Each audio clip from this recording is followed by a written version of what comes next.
प्यारे बच्चों, आज हम भारत के संविधान का निर्माण अध्याय के अंतर्गत भारतीय संविधान की उद्देशिका में दिए गए मूल व आदर्श पर चर्चा करेंगे। हमारा संविधान एक संक्षिप्त उद्देशिका से शुरू होता है। संक्षिप्त होते हुए भी यह अति महत्वपूर्ण है। संविधान सभा के तीसरे अधिवेशन में 13 दिसंबर 1946 को पंडित जवाहरलाल नेहरू ने उद्देश्य प्रस्ताव प्रस्तुत किया, जो अंततः 26 नवंबर 1949 को पारित हुआ। सन 3 जनवरी 1977 को इसका संशोधन किया गया, जिसमें कुछ महत्वपूर्ण विचार जोड़े गए। इस प्रकार हमारे संविधान की उद्देशिका यह रही कि हम भारत के लोग भारत को एक संपूर्ण प्रभुत्व संपन्न समाजवादी पंथ निरपेक्ष लोकतंत्रात्मक गणराज्य बनाने के लिए तथा उसके समस्त नागरिकों को सामाजिक, आर्थिक और राजनीतिक न्याय, विचार, अभिव्यक्ति, विश्वास, धर्म और उपासना की स्वतंत्रता, प्रतिष्ठा और अवसर की समता प्राप्त कराने के लिए तथा उन सब में व्यक्ति की गरिमा और राष्ट्र की एकता और अखंडता सुनिश्चित करने वाली बंधुता बढ़ाने के लिए दृढ़ संकल्प होकर अपनी संविधान सभा में आज तारीख 26 नवंबर 1949 को एतद द्वारा इस संविधान को अंगीकृत, अधिनियमित और आत्मार्पित करते हैं। इस तरह यह एक उद्देशिका है। इस उद्देशिका के महत्व पर टिप्पणी करते हुए पंडित जवाहरलाल नेहरू ने कहा था, प्रस्तावना होते हुए भी यह प्रस्तावना से बहुत अधिक है। यह एक घोषणा पत्र है, यह एक दृढ़ निश्चय है, यह एक प्रतिज्ञा, यह दायित्व है। हमें यह विश्वास है कि यह एक व्रत है। यह प्रस्ताव कुछ शब्दों में विश्व को यह बताना चाहता है कि हमने इतने दिनों किस बात की अभिलाषा रखी, हमारा स्वप्न क्या था, यानी कि इन शब्दों के आधार पर हमारे राष्ट्रीय आंदोलन के उद्देश्य, हमारे देश के लोग आगे क्या प्राप्त करने के प्रयास करेंगे और वह किस तरह की राष्ट्र या राज्य स्थापना करना चाहते हैं, यह सब इसमें दिया गया है। आइए इस उद्देशिका के मूल व आदर्श को विस्तार से समझने का प्रयास करते हैं। अरे बच्चों, इस उद्देशिका का जो शुरुआत है, उसमें पहला ये कि हम भारत के लोग, तो हम भारत के लोग, इसका तात्पर्य है कि हम भारत के लोग इस संविधान को अंगीकृत, अधिनियमित और आत्मार्पित करते हैं। यहाँ पर अंगीकृत का मतलब होता है स्वयं मान्यता देना, मतलब मान्यता देना।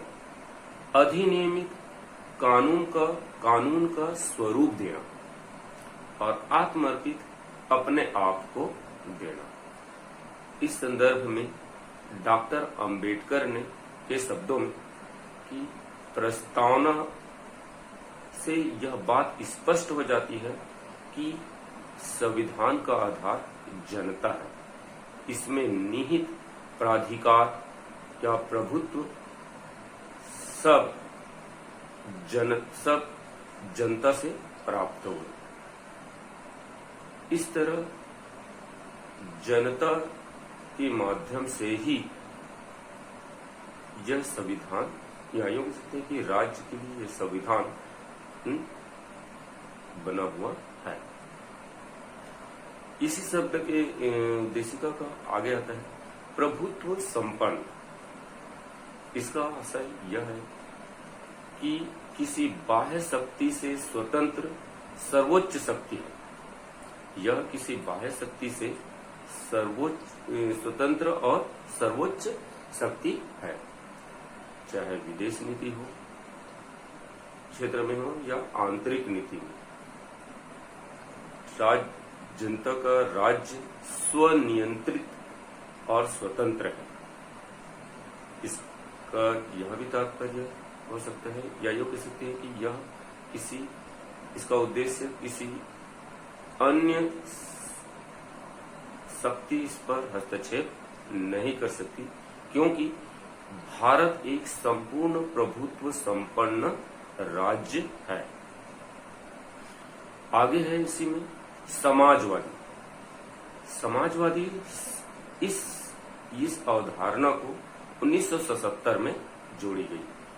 इसका आशय यह है कि भारत के समस्त नागरिकों को सभी प्रकार के सामाजिक और आर्थिक असमानता को दूर करने का प्रयास करेंगे और उसके सभी संसाधनों का उपयोग सार्वजनिक हित में ही किया जाएगा, न कि निजी हित। के बाद आता है पंथ निरपेक्षता।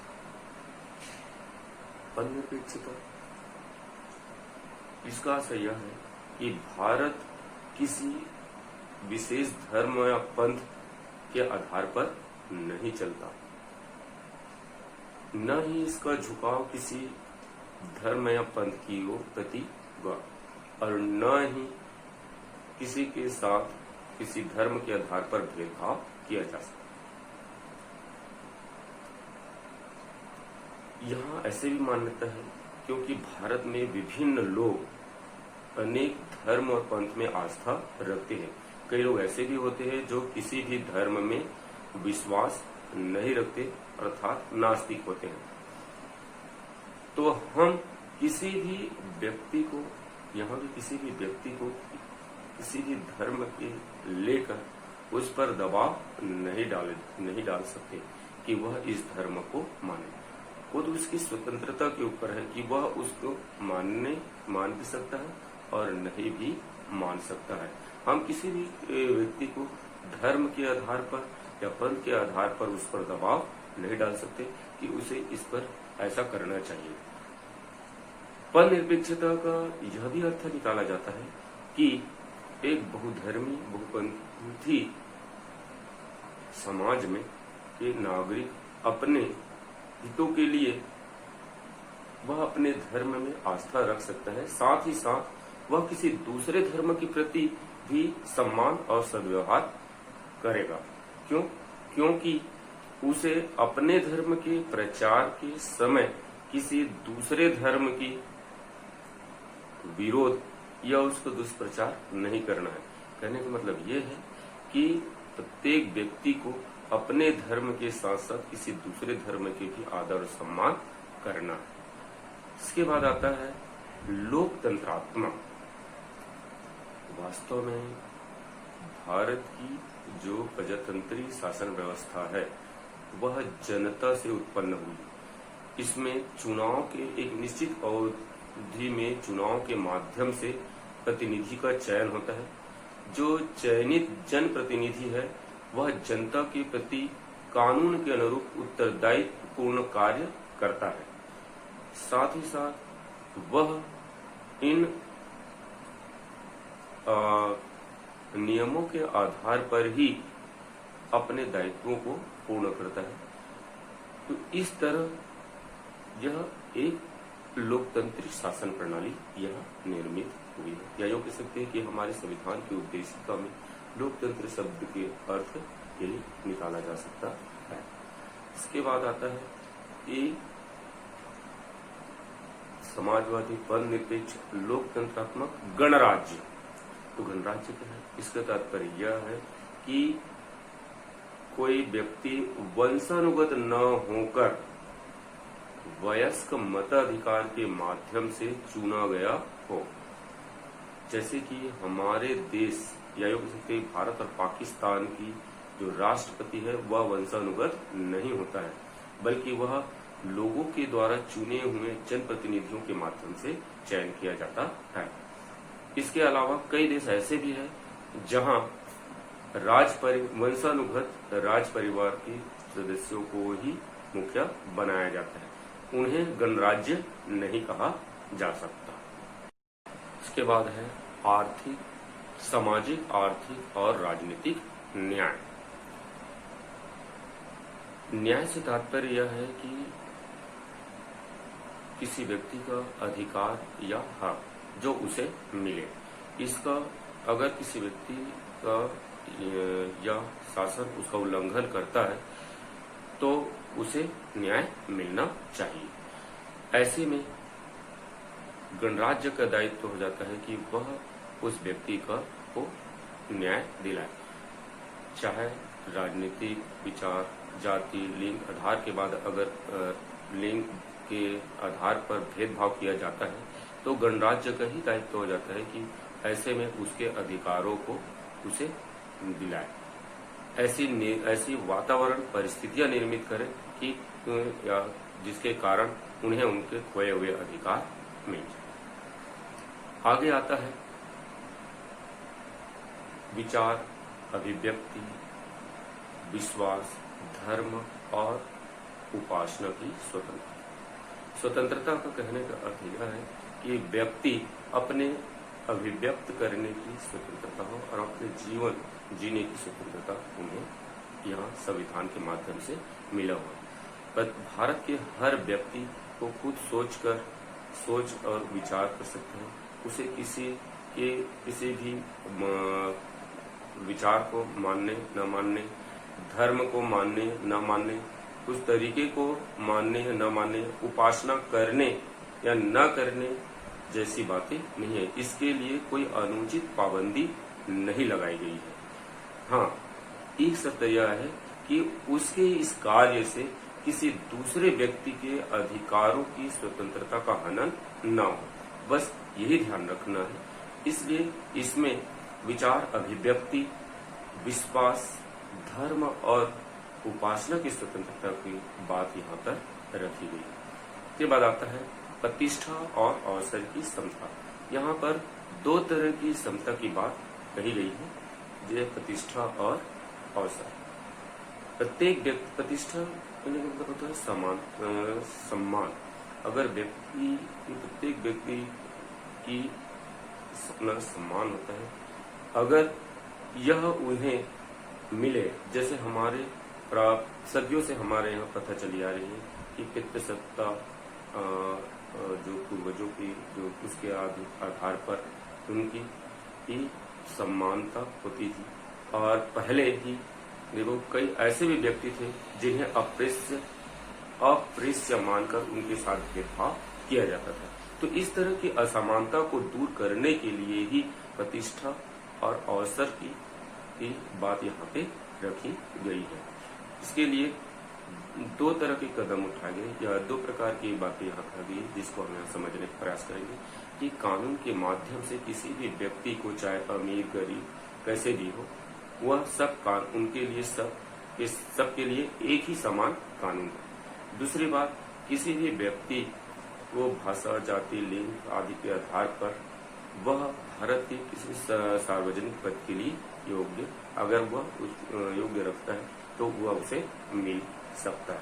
उस पर कोई भेदभाव की स्थितियां निर्मित नहीं हो सकती। अंत में आता है कि राज्य की एकता और अखंडता सुनिश्चित करने वाली बंधुता की बात यहाँ संविदेशिका में की गई है। इसका मतलब यह है कि व्यक्ति आपस में तो रहे, लेकिन उनके विचारों और सोच में कोई भिन्नता न है, इसके लिए बंधुता की बात कही गई है। बंधुता कहने का मतलब है आपस में मिलकर जो कार्य है उसे आगे बढ़ाने की बात इस उद्देशिका के माध्यम से कही गई है। तो इस प्रकार यह इस उद्देशिका का मूल और आदर्श जिन्हें अभी मैंने बताया। धन्यवाद।